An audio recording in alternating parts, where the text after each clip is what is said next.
അന്നൊരു രാമൻ രാവണനെ വധിച്ചെങ്കിൽ ഇന്ന് മറ്റൊരു രാമൻ രാവണനെ സൃഷ്ടിച്ചിരിക്കുകയാണ്. ദശമുഖനായ രാവണന്റെ മുഴുവൻ രൗദ്രഭാവങ്ങളും ആവാഹിച്ച് മരത്തിൽ കൊത്തിയെടുത്തിരിക്കുകയാണ് തൃശൂർ ചേർപ്പ് സ്വദേശി KK രാമചന്ദ്രൻ. ഓണക്കാലം നാടിന് കുമ്മാട്ടിക്കാലം കൂടിയാണ്. പർപ്പടകപ്പുല്ല് ദേഹത്ത് കെട്ടി പൊയ്മുഖമണിഞ്ഞ് മേളത്തിന്റെ താളത്തിനൊപ്പം വർണ്ണക്കാവടികളുടെ അകമ്പടിയോടെ എത്തുന്ന കുമ്മാട്ടികൾക്ക് വേണ്ടിയാണ് രാമചന്ദ്രൻ ഈ മുഖങ്ങൾ ഒരുക്കിയിരിക്കുന്നത്. കഴിഞ്ഞ 18 വർഷമായി രാമചന്ദ്രൻ കുമ്മാട്ടി മുഖങ്ങൾ നിർമ്മിക്കുന്നുണ്ട്. തൃശൂരിലെ ഓരോ ദേശങ്ങളും കുമ്മാട്ടി മുഖങ്ങളിൽ വ്യത്യസ്തത കൊണ്ടുവരാൻ പരസ്പരം മത്സരമാണ്. കിഴക്കുംപാട്ടുകര, ഊരകം, മുക്കാട്ടുകര, നെട്ടുശ്ശേരി തുടങ്ങിയ വിവിധ പ്രദേശങ്ങൾക്ക് വേണ്ടി കുമ്മാട്ടി മുഖങ്ങൾ തയ്യാറാക്കുന്നത് രാമചന്ദ്രനാണ്. ഇത്തവണ രാവണനാണ് രാമചന്ദ്രന്റെ നായകൻ.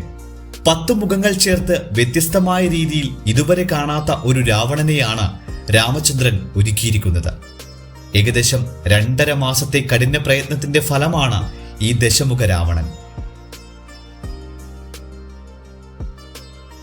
രാമചന്ദ്രൻ സൃഷ്ടിച്ച രാവണന്റെ മുഖത്ത് സുരേഷിലാട്ട് എന്ന കലാകാരൻ വർണ്ണങ്ങൾ കൂടി നൽകിയപ്പോൾ രാവണൻ നേരിട്ട് പ്രത്യക്ഷപ്പെട്ട പ്രതീതിയാണ് ഈ മുഖം കാണുന്ന ഓരോരുത്തർക്കും ഉണ്ടാവുക.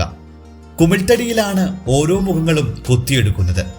ആവശ്യക്കാർ പറയുന്നതനുസരിച്ച് ആദ്യം സ്കെച്ച് തയ്യാറാക്കും, പിന്നീട് മരത്തിൽ മുഖങ്ങൾ കൊത്തിയെടുക്കും.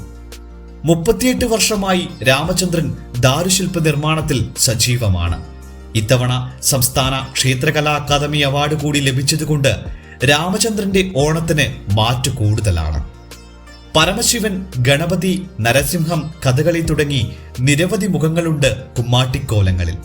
മരങ്ങളിൽ ഒളിച്ചിരിക്കുന്ന ആ കുമ്മാട്ടി മുഖങ്ങൾ രാമചന്ദ്രന്റെ ഉളിതൊട്ടാൽ പുറത്തുവരും.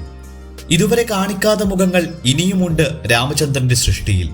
അതെല്ലാം ഈ കേരളക്കരയെ ആവേശത്തിലാഴ്ത്തി ഓണനാളിൽ ഇങ്ങെത്തും.